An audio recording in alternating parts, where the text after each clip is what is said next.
Mesdames et messieurs, merci de vous joindre à nous pour être informés. RDC, le permis de conduire biométrique fixé à 38,5 $ pour moto et tricycle et 71,5 $ pour le véhicule de 3,5 tonnes à travers une correspondance adressée à ses directeurs centraux urbains et provinciaux. La Direction générale des recettes administratives judiciaires domaniales et de participation DGRAD en cycle a annoncé les taux de droit à payer et les modalités pour la délivrance du permis de conduire biométrique sécurisé et avec une puce en RDC.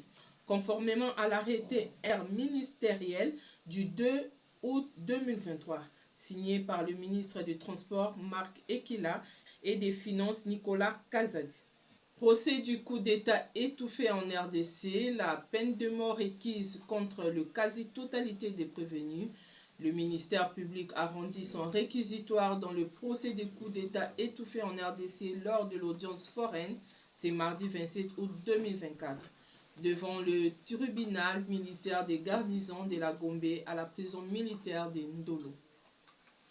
Magistrature qui avait fait faire nommer au moins 110 faux magistrats par Tshisekedi en 2022. C'est la question qui se pose. Pendant que les ministres d'État à la justice et garde de Sceaux s'attellent à redresser la magistrature congolaise, des informations parviennent à scooprdc.net font état d'au moins 110 magistrats nommés par ordonnance présidentielle en 2022. Sans que ces derniers aient satisfait au concours. Pire encore, certains nommés n'auraient même pas concouru.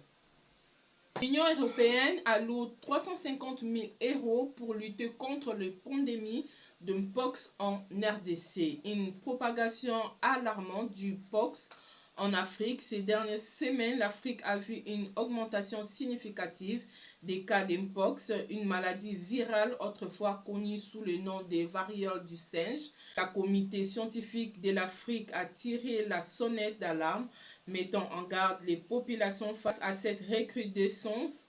En réponse, l'Union européenne a débloqué 350 000 € pour soutenir les efforts de la lutte en République démocratique du Congo, un pays particulièrement touché par cette épidémie.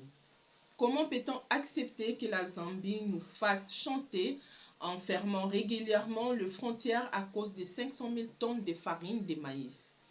Lors d'une conférence de presse conjointe avec Patrick Mouyaya, ministre de la Communication et des Médias, Julien Paluku Kanonga, ministre du Commerce extérieur, a exhorté les opérateurs économiques congolais à s'engager davantage dans le secteur agricole.